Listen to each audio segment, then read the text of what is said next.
Welcome to VST news. నేను మీ సతీష్ నాయుడు.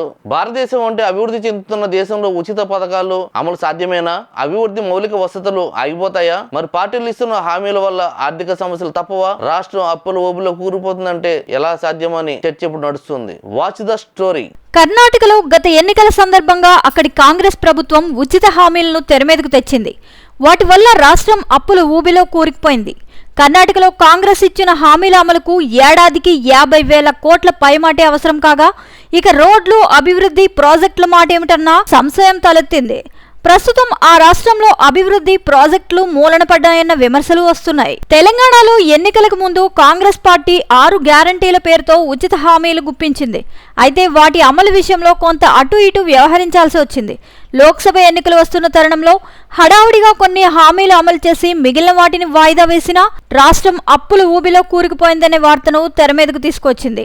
ఇచ్చిన హామీలు అమలు కాకపోవడానికి రాష్ట్ర ఆర్థిక పరిస్థితే కారణమని రేవంత్ సర్కార్ చెప్పుకొస్తోంది.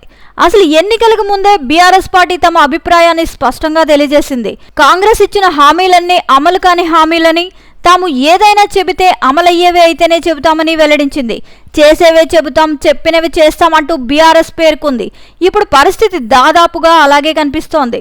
రేవంత్ సర్కార్ ఇచ్చిన 6 గ్యారంటీల అమలుకు ఏడాదికి దాదాపుగా 1,20,000 కోట్ల రూపాయలు అవసరం కాగా, రాష్ట్ర బడ్జెట్ మాత్రమే 1,90,000 కోట్లుగా ఉంది.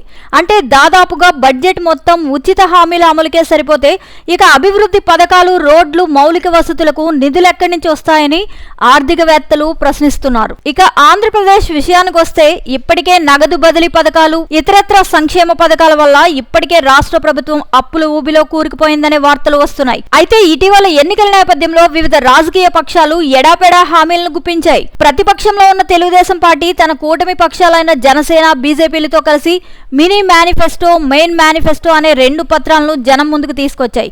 దీనికి అయ్యే ఖర్చు ఎంతంటే దాదాపుగా ఆర్థిక నిపుణులు అమ్మబాబోయ్ అంత ఇంత కాదని చెబుతున్నారు. టీడీపీ కూటమి ఇచ్చిన సూపర్ 6 హామీల అమలుకే దాదాపుగా 1,50,000 కోట్ల రూపాయలు అవసరమవుతాయని ఆర్థికవేత్తల అంచనా. వాస్తవానికి ఆంధ్రప్రదేశ్ బడ్జెట్ 2 లక్షల కోట్లుగా ఉంది. మరి సూపర్ 6 అమలుకే 1,50,000 కోట్లు పోతే ఇక అభివృద్ధికి మిగిలిందేంటనే చర్చ అప్పుడే మొదలైంది.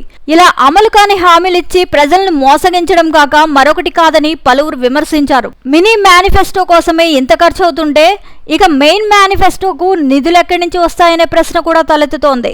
మాటిమాటికి సంపద సృష్టి, అభివృద్ధి అని మాట్లాడే కూటమి నేతలకు ఆ మాత్రం తెలియదా అని కూడా వైసీపీ ఇప్పటికే ప్రజల దృష్టికి తీసుకెళ్లింది.